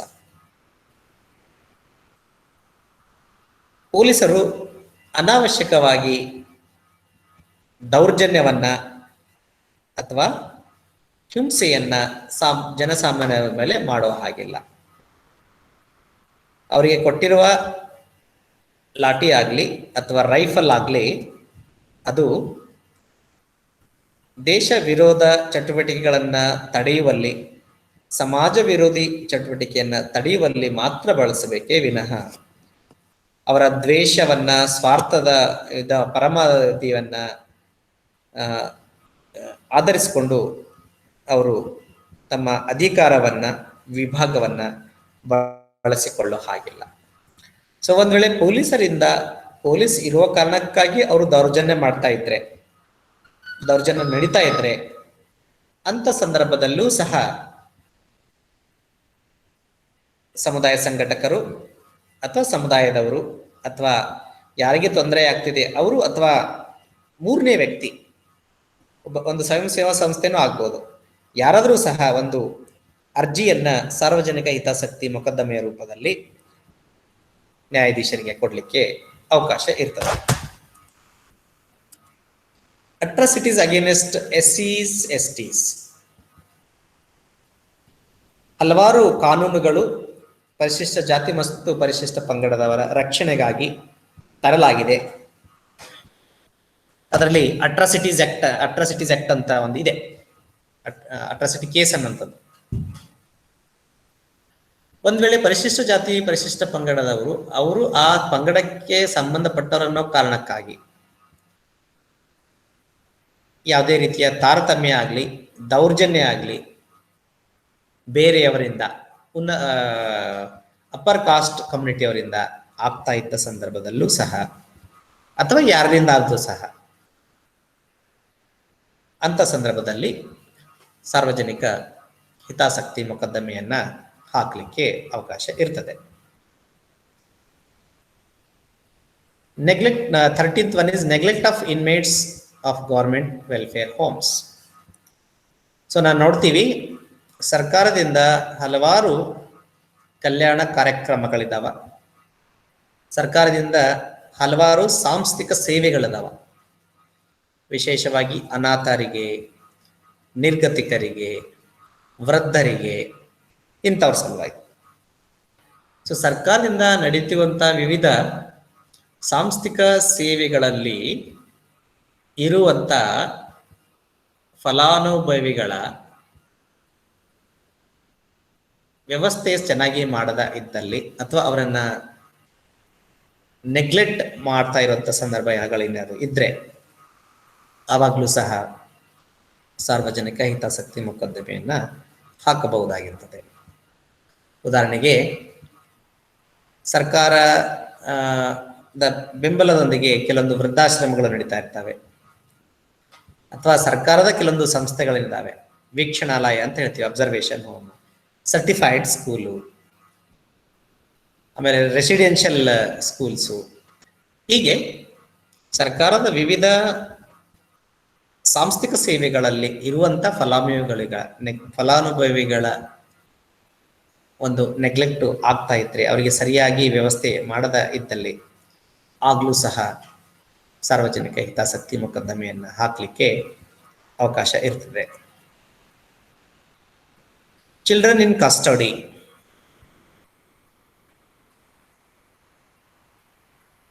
ಮಕ್ಕಳನ್ನ ನೋಡ್ಕೊಳ್ಳಿಕ್ಕೆ ಕೆಲವೊಂದು ಸಂಸ್ಥೆಗಳಿದಾವೆ. ಉದಾಹರಣೆಗೆ ವೀಕ್ಷಣಾಲಯ ಇದೆ, ಸರ್ಟಿಫೈಡ್ ಸ್ಕೂಲ್, ಸರ್ಕಾರಿ ಬಾಲಮಂದಿರ ಇದೆ, ಹೀಗೆಲ್ಲ ಇದೆ. ಸೊ ಯಾವುದೇ ಮಗುವನ್ನ ಅನಧಿಕೃತವಾಗಿ, ಕಾನೂನು ಬಾಹಿರವಾಗಿ ಯಾರು ಕೂಡ ಇಟ್ಟುಕೊಳ್ಳೋ ಹಾಗಿಲ್ಲ. ಇವನ್ ದತ್ತುಗೆ ತಗೋಬೇಕು ಅಂತಂದ್ರೆ ದತ್ತುಗೆ ತೆಗೆದುಕೊಳ್ಳಲಿಕ್ಕೆ ಕಾನೂನಿನಲ್ಲಿ ಅದರದೇ ಆದಂತ ಒಂದು ವ್ಯವಸ್ಥಿತವಾದಂತ ಕ್ರಮ ಇದೆ. ಅದ್ರ ಪ್ರಕಾರ ಯಾವುದೇ ಒಂದು ಮಗುವನ್ನ, ಅನಾಥ ಮಗುವನ್ನ ದತ್ತಕ್ಕೆ ತೆಗೆದುಕೊಳ್ಳಬಹುದು. ಸೊ ಯಾರೂ ಸಹ ಮಕ್ಕಳನ್ನ, ಅಂದ್ರೆ ಇನ್ನು ಯಾವುದೇ ಬೇರೆ ಮಗು, ಅನಾಥ ಮಗು ಅಥವಾ ಇನ್ನೊಬ್ಬರು ಮಕ್ಕಳನ್ನ ಅವರು ಬಂಧನದಲ್ಲಿ ಇಡುವ ಹಾಗೆ ಇಲ್ಲ. ಮತ್ತು ಯಾವ ಯಾವ ಸರ್ಕಾರದ ವಿವಿಧ ಸಂಸ್ಥೆಗಳಲ್ಲಿ ಮಕ್ಕಳಿದ್ದಾರೆ ಅವರಿಗೆ ಅವರ ಮಕ್ಕಳ ಹಕ್ಕುಗಳ ಉಲ್ಲಂಘನೆಯಾಗದಂತೆ ನೋಡಿಕೊಳ್ಳೋದು ಮುಖ್ಯವಾಗಿರುತ್ತದೆ. ಒಂದು ವೇಳೆ ಮಕ್ಕಳ ಹಕ್ಕುಗಳ ಉಲ್ಲಂಘನೆಯಾಗುತ್ತಿದ್ದಲ್ಲಿ, ಮಕ್ಕಳನ್ನ ದುರುಪಯೋಗ ಮಾಡಿಕೊಳ್ಳುತ್ತಾ ಇರಲಿ,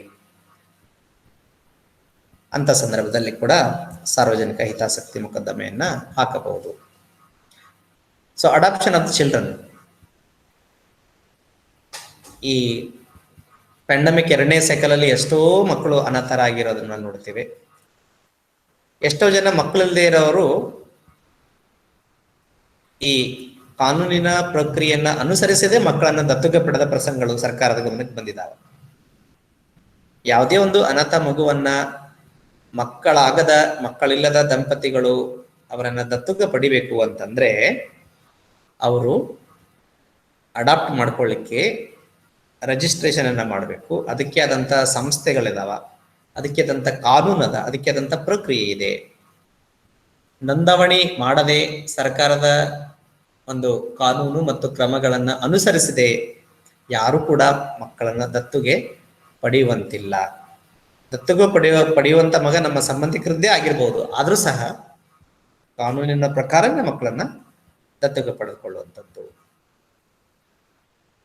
ಆ ತರ ಕಾನೂನಿನ ಕ್ರಮವಿಲ್ಲದೆ ರೂಲ್ಸ್ ಪ್ರಕಾರ ಮಕ್ಕಳನ್ನ ದತ್ತುಗೆ ಪಡಿತಾ ಇರ್ಲಿಲ್ಲ ಯಾರು, ಅಂದ್ರೆ ದತ್ತುಗೆ ಪಡೆಯುವಂತ ವ್ಯವಸ್ಥೆ ಇಲ್ಲ ಅಂದ್ರೆ, ಕಾನೂನಿನ ಬಾಹಿರವಾಗಿ ಮಕ್ಕಳನ್ನು ದತ್ತುಗೆ ಪಡೆಯುವಂತ ವ್ಯವಸ್ಥೆ ಇಲ್ಲಾದ್ರೂ ಇತ್ತು ಅಂತಂದ್ರೆ ಅದನ್ನು ಕೂಡ ನಾವು ಪ್ರಶ್ನಿಸಿ ಸಾರ್ವಜನಿಕ ಹಿತಾಸಕ್ತಿ ಮೊಕದ್ದಮೆಯನ್ನು ಹಾಕಬಹುದಾಗಿರುತ್ತದೆ.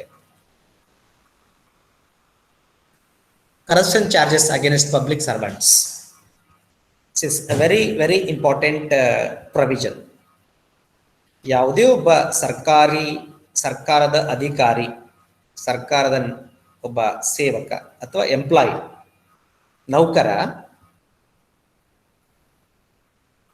ತಾನು ಮಾಡುವ ಕೆಲಸಕ್ಕಾಗಿ ಅವನಿಗೆ ಸಂಬಳ ಸಿಗ್ತಾ ಇರ್ತದೆ ಸರ್ಕಾರದಿಂದ.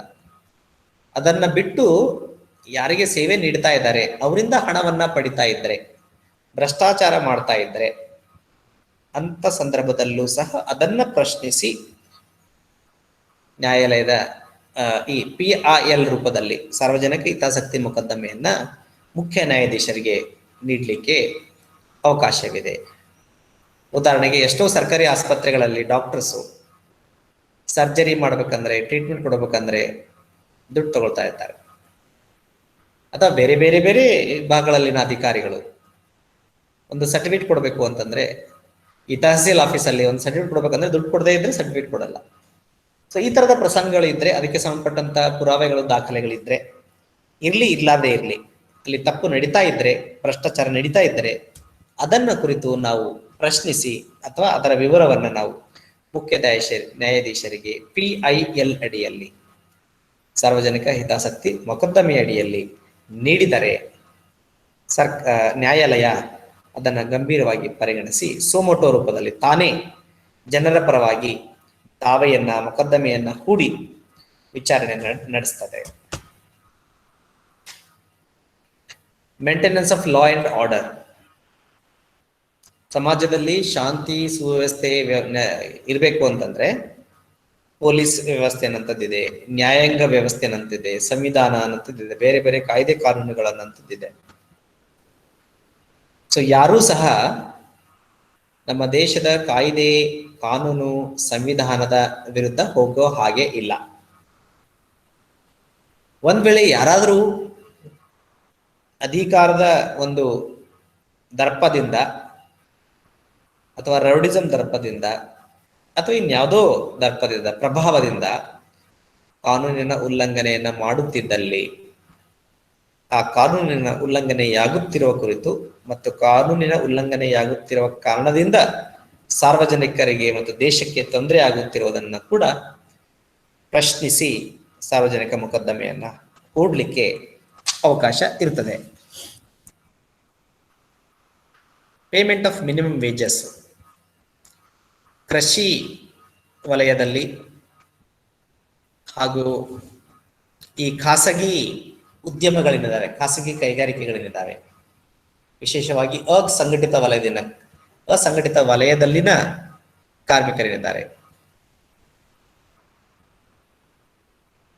ಪ್ಲಾಂಟೇಶನ್ ಅಂತ ಹೇಳ್ತೇವೆ ನಾವು, ಕಾಫಿ ಎಸ್ಟೇಟು, ಟೀ ಎಸ್ಟೇಟು, ಅಥವಾ 500-600 ಜಮೀನಿರುವಂತಹ ಒಂದು ದೊಡ್ಡ ತೋಟದಲ್ಲಿ ಕೆಲಸ ಮಾಡ್ತಾ ಇರುವಂತಹ ಕೂಲಿ ಕಾರ್ಮಿಕರು.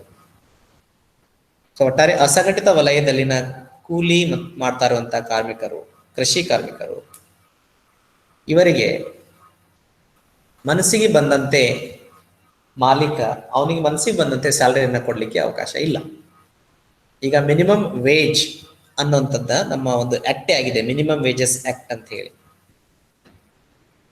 ಸೊ ಕೆಲಸದ ಸ್ವರೂಪ ಮತ್ತು ಕೆಲಸದ ಅವಧಿಯ ಆಧಾರದ ಮೇಲೆ ಕನಿಷ್ಠ ವೇತನವನ್ನುವಂಥದ್ದು ನಿರ್ಧರಿಸಲಾಗಿರುತ್ತದೆ. ಸೊ ಹೀಗಾಗಿ ಅಸಂಘಟಿತ ವಲಯದಲ್ಲಿ ವಿಶೇಷವಾಗಿ ಕನಿಷ್ಠ ಕೂಲಿಯನ್ನ ಅಥವಾ ವೇಜನ್ನ ವೇತನವನ್ನ ನೀಡಲೇಬೇಕು. ಆ ಥರ ಕನಿಷ್ಠ ವೇತನವನ್ನು ಸಹ ನೀಡದೆ ಮನಸ್ಸಿಗೆ ಬಂದಂಗೆ ಕಡಿಮೆ ದುಡ್ಡು ಕೊಟ್ಟು ಜಾಸ್ತಿ ಕೆಲಸ ಮಾಡಿಸ್ಕೊಂಡು ಶೋಷಣೆ ಮಾಡುತ್ತಿರುವಂಥ ಪ್ರಸಂಗಗಳು ನಡೀತಾ ಇದ್ರೆ ಅಂಥದ್ದನ್ನು ಸಹ ನಾವು ಪ್ರಶ್ನಿಸಿ ನ್ಯಾಯಾಲಯದಲ್ಲಿ ಮೊಕದ್ದಮೆಯನ್ನು ಹೂಡಲಿಕ್ಕೆ ಅವಕಾಶ ಇರ್ತದೆ. 19th is legal aid to the poor. ನಮ್ಮ ನ್ಯಾಯಾಂಗದ ವ್ಯವಸ್ಥೆಯಲ್ಲಿ ಯಾರು ಬಡವರು ಇರ್ತಾರ ಅಂಥವ್ರ ಸಲುವಾಗಿ ಉಚಿತ ಕಾನೂನಿನ ಸೇವೆಗಳನ್ನ ನೀಡಬೇಕು ಅಂತ ಆ ಥರದ ಒಂದು ಪ್ರೊವಿಷನ್ ಅನ್ನ ಮಾಡಲಾಗಿದೆ. ಯಾಕಂದ್ರೆ ಬಡವರು ಅಂದ್ರೆ ಅವರಿಗೆ ಮೂಲಭೂತ ಸೌಲಭ್ಯಗಳೇ ಇರೋದಿಲ್ಲ. ಅಂಥದ್ರಲ್ಲಿ ಇನ್ನು ಅವ್ರ ನ್ಯಾಯಾಲಯದಲ್ಲಿ ಕೇಸು ಹಾಕಿ ಲಾಯರ್ ಫೀಸ್ ಕೊಟ್ಟು ಓಡಾಡೋದು ಅದೆಲ್ಲ ಆಗದವರಿಂದ ಕಷ್ಟ ಇರ್ತದೆ. ಹಿಂಗಾಗಿ ಯಾರು ಬಡತನ ರೇಖೆಗಿಂತ ಕೆಳಗಡೆ ಇದ್ದಾರೋ ಅಂಥವರಿಗೆ ಉಚಿತವಾದಂಥ ಕಾನೂನಿನ ಒಂದು ಸೇವೆ ಮತ್ತು ಕಾನೂನಿನ ನೆರವು ಸಿಗಬೇಕು ಅಂತ ಇದೆ. ಆ ಥರ ಬಡವರ ಶೋಷಣೆ ಈ ನ್ಯಾಯಾಂಗದ ವ್ಯವಸ್ಥೆಯಲ್ಲಿ ಆಗ್ತಾ ಇದ್ರೆ ಅದನ್ನೂ ಸಹ ನಾವು ಪ್ರಶ್ನೆ ಮಾಡಿ ನ್ಯಾಯಾಧೀಶರಿಗೆ ದಾವೆಯನ್ನ ಈ PIL ರೂಪದಲ್ಲಿ ನೀಡಬಹುದು. 20th ಆಸ್ಪೆಕ್ಟ್ ಯಾವುದು ಅಂದ್ರೆ ಸ್ಟಾರ್ವೇಷನ್ ಡೆತ್ಸ್. ಡೆತ್ ಅಂದ್ರೆ ಮರಣ, ಸ್ಟಾರ್ವೇಷನ್ ಅಂದ್ರೆ ಎಕ್ಸ್ಟ್ರೀಮ್ ಸ್ಟೇಟ್ ಆಫ್ ಹಂಗ್ರಿನೆಸ್, ಅಂದ್ರೆ ನಿರಂತರವಾಗಿ ಅತಿ ಹೆಚ್ಚು ನಿರಂತರವಾಗಿ ಹಸಿವೆಯಿಂದ ಸಾವನ್ನಪ್ಪುವಂಥದ್ದು. ಸಾಮಾನ್ಯವಾಗಿ ಮನುಷ್ಯ 3, 4, 5, 6 ದಿನ ತನಕ ಏನಾಗಲ್ಲ, 10, 15 ದಿನ ತಿಂಗಳಗಟ್ಟಲೆ ಉಪವಾಸ ಇದ್ದು ಆ ಹಸಿವಿನಿಂದ ಸಾವು ಸಂಭವಿಸುವಂಥದ್ದಕ್ಕೆ ಸ್ಟಾರ್ವೇಷನ್ ಡೆತ್ಸ್ ಅಂತ ಹೇಳ್ತೀವಿ. ಆ ಥರ ಸ್ಟಾರ್ವೇಷನ್ ಡೆತ್ಸ್ ಏನಾದರೂ ಆಗ್ತಾ ಇದ್ರೆ ಕೆಲವೊಬ್ಬರು ಬಂಧನದಲ್ಲಿ ಇಡ್ತಾರೆ, ಕೆಲವ್ರನ್ನ ಕಿಡ್ನ್ಯಾಪ್ ಮಾಡಿ ಬಂಧನದಲ್ಲಿ ಇಡ್ತಾರೆ, ಅಥವಾ ಕೆಲವೊಂದು ಸಮುದಾಯಗಳಲ್ಲಿ ಕೆಲವೊಂದು ಪ್ರದೇಶಗಳಲ್ಲಿ ಅತೀ ಬಡತನದಿಂದಾಗಿ ಸೌಲಭ್ಯಗಳ ಕೊರತೆಯಿಂದಾಗಿ ಜನ ಸಾವನ್ನಪ್ತಾರೆ. ಉದಾಹರಣೆಗೆ ಈ ಕೋವಿಡ್ ಸಂದರ್ಭದಲ್ಲಿನೇ ಎಷ್ಟೋ ಕುಟುಂಬಗಳು, ಬಡ ಕುಟುಂಬಗಳು, ಮೊದಲನೇ ಸೈಕಲ್ ಮತ್ತು ಎರಡನೇ ಸೈಕಲಲ್ಲಿ ಹೆಚ್ಚು 2 ಹೊತ್ತು 1 ಹೊತ್ತು ಊಟ ಇಲ್ಲದೇ ಸಹ ಎಷ್ಟೋ ಜನ ಉಪವಾಸ ಇದ್ದಂಥ ಪ್ರಸಂಗಗಳನ್ನ ನಾವು ನೋಡ್ತೇವೆ. ಸೊ ಈ ತರ ಒಂದು ದೇಶದ ಪ್ರಜೆ ಇದಾನ ಅಂತಂದ್ರೆ, ಒಂದು ದೇಶದ ನಾಗರಿಕ ಇದಾನ ಅಂತಂದ್ರೆ, ಆ ದೇಶದ ನಾಗರಿಕನಿಗೆ ಕನಿಷ್ಠ ಮೂಲಭೂತ ಸೌಲಭ್ಯಗಳನ್ನ ಒದಗಿಸುವುದು ಆ ದೇಶದ ಕರ್ತವ್ಯ, ಆ ದೇಶದ ಸರ್ಕಾರದ ಕರ್ತವ್ಯ. ಅದು ಆಗ್ತಾ ಇಲ್ಲ ಅಂತಂದ್ರೆ, ಹಸಿವಿನಿಂದ ಸಾವು ಸಂಭವಿಸ್ತಾ ಇದೆ ಅಂತಂದ್ರೆ ಅಲ್ಲಿ ನ್ಯಾಯಾಲಯ ಮಧ್ಯ ಪ್ರವೇಶಿಸ್ತದೆ. ಇದು ಅನಾಚಾರದ ಅತಿರೇಕದ ಒಂದು ಸಂದರ್ಭ. ಸೊ ಆ ತರದ ಒಂದು ಸಂದರ್ಭ ಏರ್ಪಾಡಾಗಿದೆ ಅಂತಂದ್ರೆ, ಹಸಿವಿನಿಂದ ಜನ ಸಾಯ್ತಾ ಇದ್ದಾರಂತಂದ್ರೆ ಅಲ್ಲಿ ನ್ಯಾಯಾಲಯ ಮಧ್ಯ ಪ್ರವೇಶಿಸಿ ಅದು ಆಗದ ಹಾಗೆ ತಡಿಲಿಕ್ಕೆ ಪ್ರಯತ್ನಿಸ್ತದೆ. ಸೊ ಆ ತರದ ಸಂದರ್ಭಗಳಿದ್ದ ಸಹ ಸಾರ್ವಜನಿಕ ಹಿತಾಸಕ್ತಿ ಮೊಕದ್ದಮೆಯನ್ನು ಹಾಕ್ಲಿಕ್ಕೆ ಅವಕಾಶ ಇರ್ತದೆ. So indecent television programmes. So ಟಿವಿಗಳಲ್ಲಿ ನಾವು ಬೇರೆ ಬೇರೆ ಚಾನಲ್ಸ್ ಅನ್ನು ನೋಡ್ತೀವಿ.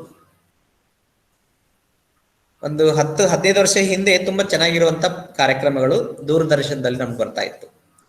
ಅವಾಗ 108 ಚಾನಲ್ಗಳು ಇರಲಿಲ್ಲ. ಈಗ 400-500 ಚಾನಲ್ಸ್ ಎಲ್ಲ ಬರ್ತಾ ಇದ್ದಾವೆ. ಕೇಬಲ್ ಟಿವಿ ನೆಟ್ವರ್ಕ್, ಅದು ಗ್ಲೋಬಲೈಸೇಷನ್ ಆದ್ಮೇಲೆ ಇದೆಲ್ಲ ಬರ್ತಾ ಇದೆ. ಆದ್ರೆ ಯಾವುದೇ ಒಂದು ದೂರದರ್ಶನದ ಕಾರ್ಯಕ್ರಮ, ಟಿವಿ ಪ್ರೋಗ್ರಾಮ್ ಅಲ್ಲಿ ಇಂಡೀಸೆಂಟ್ ಅಂತಂದ್ರೆ ಅಶ್ಲೀಲವಾಗಿ ಮಹಿಳೆಯರನ್ನ ಬೆತ್ತಲಾಗಿ ತೋರಿಸುವಂತ ಕಾರ್ಯಕ್ರಮಗಳಾಗ್ಲಿ, ಧಾರಾವಾಹಿಗಳಾಗ್ಲಿ ಅಥವಾ ಸಿನಿಮಾಗಳಾಗ್ಲಿ ಅಥವಾ ಯಾವುದೇ ಕಾರ್ಯಕ್ರಮಗಳಾಗ್ಲಿ ಅವುಗಳಿದ್ದಾಗ ಆ ಥರದ ಅಶ್ಲೀಲ ಪ್ರದರ್ಶನದಿಂದಾಗಿ ಮಕ್ಕಳ ಮೇಲೆ, ಯುವಕರ ಮೇಲೆ, ಸಮಾಜದ ಮೇಲೆ ಕೆಟ್ಟ ಪರಿಣಾಮ ಬೀರುತ್ತೆ. ಅದಕ್ಕಾಗಿ ಅಂತಹ ಕಾರ್ಯಕ್ರಮಗಳು ಏನಾದರೂ ಪ್ರಸರಣವಾಗ್ತಾ ಇದ್ರೆ ಅದನ್ನು ಕೂಡ ಪ್ರಶ್ನಿಸಿ ಸಾರ್ವಜನಿಕ ಹಿತಾಸಕ್ತಿ ಮೊಕದ್ದಮೆಯನ್ನ ಹೂಡಬಹುದು. ಅಷ್ಟೇ ಅಲ್ಲ, ತುಂಬಾ ಹಿಂಸೆ ಮಾಡುವಂತ, ರಕ್ತಪಾತ ಮಾಡುವಂತ ಕಾರ್ಯಕ್ರಮಗಳು, ದುಶ್ಚಟಗಳನ್ನ ಮಾಡುವಂತ ಕಾರ್ಯಕ್ರಮಗಳು, ಬಿಂಬಿಸುವಂತ ಕಾರ್ಯಕ್ರಮಗಳು ಇದ್ರೆ ಅದನ್ನು ಸಹ ನಾವು ಇಂಡಿಸೆಂಟ್ ಕೆಟಗರಿಯಲ್ಲೇ ತಗೋತೇವೆ. ಅಂಥದನ್ನ ಕೂಡ ಪ್ರಶ್ನೆ ಮಾಡಲಿಕ್ಕೆ ಕಾನೂನಲ್ಲಿ PILD ಅಲ್ಲಿ ಅವಕಾಶ ಇರ್ತದೆ. ನೆಕ್ಸ್ಟ್ ಪ್ರೊಹ್ಯಾಬಿಷನ್. ಕೆಲವೊಂದು ವಿಶೇಷವಾಗಿ ಗ್ರಾಮೀಣ ಸಮುದಾಯಗಳಲ್ಲಿ, ವಿಶೇಷವಾಗಿ ಈ ಉತ್ತರ ಭಾರತದಲ್ಲಿ ಮತ್ತು ಇವನ್ ದೇಶದಾದ್ಯಂತ ಇವತ್ತಿಗೂ ಸಹ ಈ ಪ್ರೊಹ್ಯಾಬಿಷನ್ ಅಂತಂದ್ರೆ ನಿಷೇಧಿತ, ಕೆಲವು ಜಾತಿಯ ಜನರಿಗೆ ಕೆಲವೊಂದು ಪ್ರದೇಶಗಳಲ್ಲಿ ನಿಷೇಧವನ್ನ ಮಾಡಿರಲಾಗಿರ್ತದೆ. ಉದಾಹರಣೆಗೆ ಯಾವುದೋ ಒಂದು ಹಿಂದುಳಿದ ವರ್ಗದವರು ಅಥವಾ ದಲಿತ ವರ್ಗಕ್ಕೆ ಸಂಬಂಧಪಟ್ಟಂತವರು ದೇವಾಲಯವನ್ನ ಪ್ರವೇಶಿಸುವಂತಿಲ್ಲ ಅಂತ ನಿಷೇಧ ಇರ್ತದೆ. ಇದು ಸಂವಿಧಾನಾತ್ಮಕವಾಗಿ ನಾವು ನೋಡಿದಾಗ ಇದು ತಪ್ಪು. ಒಂದು ದೇಶದ ಪ್ರತಿಯೊಬ್ಬ ನಾಗರಿಕನಿಗೂ ಸ್ವಾತಂತ್ರ್ಯ ಇದೆ, ಸಮಾನತೆ ಇದೆ. ಜಾತಿಯ ಆಧಾರದ ಮೇಲೆ, ಲಿಂಗದ ಆಧಾರದ ಮೇಲೆ, ಧರ್ಮದ ಆಧಾರದ ಮೇಲೆ ನಾವು ತಾರತಮ್ಯವನ್ನ ಮಾಡುವಂತಿಲ್ಲ. ಇವತ್ತಿಗೂ ಎಷ್ಟೋ ದೇವಾಲಯಗಳಲ್ಲಿ ಮಹಿಳೆಯರಿಗೆ ಪ್ರವೇಶ ಇಲ್ಲ. ಯಾಕೆ? ಮಹಿಳೆಯರು ಮನುಷ್ಯರಲ್ವಾ? ಮಹಿಳೆಯರ ಪ್ರವೇಶ ನಿಷೇಧಿಸಿದರೆ ಲಿಂಗದ ಆಧಾರದಲ್ಲಿ ಮಾಡುವ ತಾರತಮ್ಯ. ಕೆಲವು ಜಾತಿಯವರಿಗೆ ಬಿಟ್ಟಿಲ್ಲ ಅಂತಂದ್ರೆ ಜಾತಿಯ ಆಧಾರದ ಮೇಲೆ ಮಾಡುವಂತ ತಾರತಮ್ಯ. ಕೆಲವೊಂದು ಧರ್ಮದವರಿಗೆ ಬಿಟ್ಟಿಲ್ಲ ಅಂದ್ರೆ ಕೋಮಿನ ಆಧಾರದ ಮೇಲೆ ಮಾಡುವಂತ ತಾರತಮ್ಯ ಅದಾಗ್ತದೆ.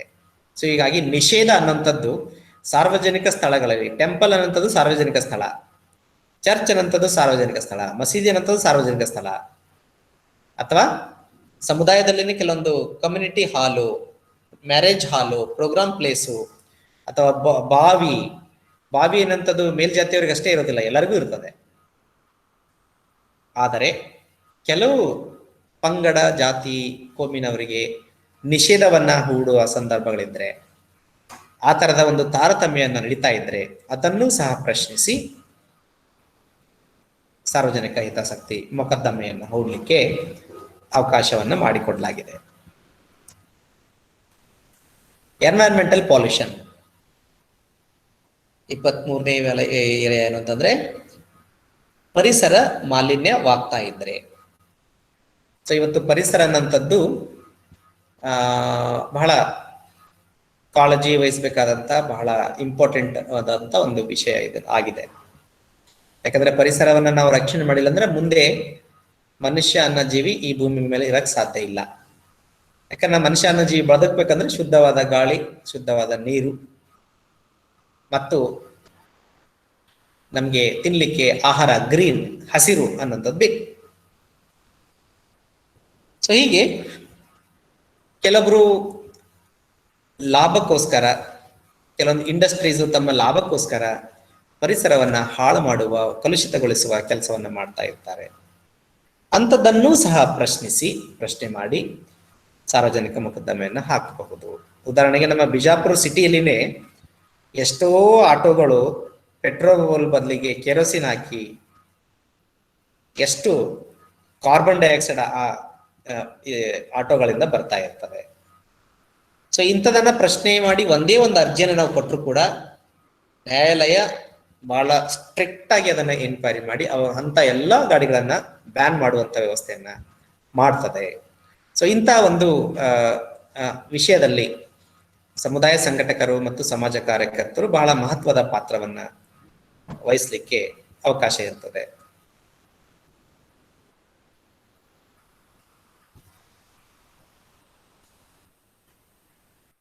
ಇದರ ಜೊತೆಗೆ ಡೌರಿ ಡೆತ್ಸ್, ವರದಕ್ಷಿಣೆ ಪಿಡುಗಿನಿಂದಾಗಿ ಮಹಿಳೆಯರ ಸಾವುಗಳು ಸಂಭವಿಸಿದರೆ ಅದನ್ನು ಕೂಡ ಪ್ರಶ್ನೆ ಮಾಡಿ ನಾವು ನ್ಯಾಯಾಲಯದಲ್ಲಿ ದಾವೆಗಳನ್ನು ಮೊಕದ್ದಮೆಯನ್ನು ಹೂಡಲಿಕ್ಕೆ ಅವಕಾಶ ಇದೆ. ಆಮೇಲೆ ಸ್ಲಮ್ ಅಲ್ಲಿ ವಾಸಿಸ್ತಾ ಇರುವಂತ ಸಿಟಿಗಳಲ್ಲಿ, ನಗರಗಳಲ್ಲಿನ ಕೊಳಗೇರಿಗಳಲ್ಲಿ ವಾಸಿಸ್ತಾ ಇರುವಂತ ಅಲ್ಲಿರುವಂತ ಜನಗಳಿಗೂ ಸಮರ್ಪಕವಾದಂತಹ ಮೂಲಭೂತ ಸೌಲಭ್ಯಗಳು ದೊರೆಯದಿದ್ದಲ್ಲಿಯೂ ಸಹ ನಾವು ಮೊಕದ್ದಮೆಯನ್ನು ಹಾಕ್ಬೋದು. Implementation of the welfare loss, ಬಡವರಿಗೆ, ನಿರ್ಗತಿಕರಿಗೆ, ಹಿಂದುಳಿದವರಿಗೆ, ಸಮಾಜದ ಮುಖ್ಯವಾಹಿನಿಯಿಂದ ಹೊರಗುಳಿದವರಿಗೆ, ಅಪಾಯದ ಅಂಚಿನಲ್ಲಿರುವವರಿಗೆ, ಊನಶಕ್ತ ಭಾಗಕ್ಕೆ ಇರುವಂತ ಸಮಾಜ ಕಲ್ಯಾಣ ಕಾನೂನುಗಳು, ಕಾರ್ಯಕ್ರಮಗಳ ಅನುಷ್ಠಾನದಲ್ಲಿ ಲೋಪಗಳು ಆಗ್ತಾ ಇದ್ರೆ, ವಿಳಂಬವಾಗ್ತಾ ಇದ್ರೆ, ಭ್ರಷ್ಟಾಚಾರ ನಡೀತಾ ಇದ್ರೆ ಅವಾಗೂ ಸಹ ನಾವು ಸಾರ್ವಜನಿಕ ಹಿತಾಸಕ್ತಿ ಮೊಕದ್ದಮೆಯನ್ನ ಮುಖ್ಯ ನ್ಯಾಯಾಧೀಶರಿಗೆ ನೀಡಲಿಕ್ಕೆ ಅವಕಾಶ ಇರ್ತದೆ. ಆಮೇಲೆ violation of the fundamental rights of the weaker sections, ವಿಶೇಷವಾಗಿ ಯಾರು ಅವಲಂಬಿತ ಸಮುದಾಯದವರಿದ್ದಾರೆ, ಇನ್ನೊಬ್ಬರ ಮೇಲೆ ಪರಾವಲಂಬಿ ಸಮುದಾಯ ಇದ್ದಾರೆ, ಅಂತಹವರ ಒಂದು ಮೂಲಭೂತ ಹಕ್ಕುಗಳ ಚ್ಯುತಿ ಆಗ್ತಾ ಇದ್ರೆ, ಹಕ್ಕುಗಳ ವಯಲೇಷನ್ ಆಗ್ತಾ ಇದ್ರೆ ಅದನ್ನು ಸಹ ಪ್ರಶ್ನೆ ಮಾಡಿ ಸಾರ್ವಜನಿಕ ಹಿತಾಸಕ್ತಿ ಮೊಕದ್ದಮೆಯನ್ನು ಹೂಡಲಿಕ್ಕೆ ಅವಕಾಶ ಇದೆ. ಮತ್ತು reform of illegal social customs such as, ಸತಿ ವ್ಯವಸ್ಥೆ ಈಗ ಇಲ್ಲ, ಗಂಡ ಸತ್ ಮೇಲೆ ಹೆಂಡತಿ ಕೂಡ ಸಾಯುವಂಥದ್ದು ಇಲ್ಲ. ಚೈಲ್ಡ್ ಮ್ಯಾರೇಜ್ ಇವತ್ತಿಗೂ ಇದೆ, ವಿಶೇಷವಾಗಿ ವಿಜಯಪುರದಲ್ಲಿನೇ ಸಾಕಷ್ಟು ಇದು ನಡೀತಾ ಇದೆ. ಸೊ ಸಣ್ಣ ವಯಸ್ಸಿನಲ್ಲಿ ಹೆಣ್ಣು ಮಕ್ಕಳ ಮದುವೆ ಮಾಡಿದರೆ ಅದರದ್ದು ಬಹಳಷ್ಟು ಸ್ವರೂಪದ ಪರಿಣಾಮಗಳನ್ನು ನಾವು ಅನುಭವಿಸ್ಬೇಕಾಗ್ತದೆ. ಅದು ಮಕ್ಕಳ ಒಂದು ವಿವಾಹ ಏನಿದೆ, ಚೈಲ್ಡ್ ಮ್ಯಾರೇಜ್, ಬಾಲ ವಿವಾಹ ಏನಿದೆ, ಅದು ಆಗದಂತೆ ನಾವು ಅದು ನಡೀತಾ ಇದ್ರೆ PIL ಅನ್ನು ಕೊಡಲಿಕ್ಕೆ ಅವಕಾಶ ಇದೆ. ಮತ್ತು ದೇವದಾಸಿ ವ್ಯವಸ್ಥೆ, ಈ ಕರ್ನಾಟಕದ ವಿಜಯಪುರ ಮತ್ತು ಬಾಗಲಕೋಟೆ ಮತ್ತು ಬೆಳಗಾವಿ ಈ 3 ಜಿಲ್ಲೆಗಳಲ್ಲಿ ಅತಿ ಹೆಚ್ಚು ಕಂಡು ಬರುವಂತ ಒಂದು ಪದ್ಧತಿ ಇದಾಗಿದೆ, ದೇವದಾಸಿಯರು. ಸೊ ದೇವದಾಸಿಯರಂತಂದ್ರೆ ದೇವರ ಹೆಸರ ಮೇಲೆ ಮಹಿಳೆ ಮದುವೆ ಆಗದೇನೆ ಹಾಗೆ ಉಳಿಯುವಂಥದ್ದು, ಮತ್ತು ಯಾವ ಊರಲ್ಲಿ ಇರ್ತಾರ ಆ ಊರಲ್ಲಿನ ಪುರುಷರಿಗೆ ಅವರು ಸಂತೃಪ್ತಿಯನ್ನು ಒದಗಿಸುವಂಥದ್ದು. ಸೊ ಇದು ಕೂಡ ಒಂಥರ ಪ್ರಾಸ್ಟಿಟ್ಯೂಷನ್ ತರನೇ, ಇದು ಅನಿಷ್ಟ ಪದ್ಧತಿ. ಸೊ ಈ ತರದ ಪದ್ಧತಿಗಳು ಇನ್ನು ನಡೀತಾ ಇದ್ರೆ ಅಂಥದನ್ನ ಬ್ಯಾನ್ ಮಾಡಲಿಕ್ಕೆ ಮತ್ತು ಅಬಾಲಿಷ್ ಮಾಡಲಿಕ್ಕೆ ಸಮುದಾಯ ಸಂಘಟಕರು ಅಥವಾ ಯಾರಿಗೆ ತೊಂದರೆ ಆಗ್ತಿದೆ ಅಂತವರು ಅಥವಾ ಮೂರನೇ ವ್ಯಕ್ತಿ ಅವರ ಪರವಾಗಿ ಮುಖ್ಯ ನ್ಯಾಯಾಧೀಶರಿಗೆ ಸಾರ್ವಜನಿಕ ಹಿತಾಸಕ್ತಿ ಮೊಕದ್ದಮೆಯನ್ನು ನೀಡಲಿಕ್ಕೆ ಅವಕಾಶ ಇರ್ತದೆ. So I stop here. We shall continue and rest of the things in the next class.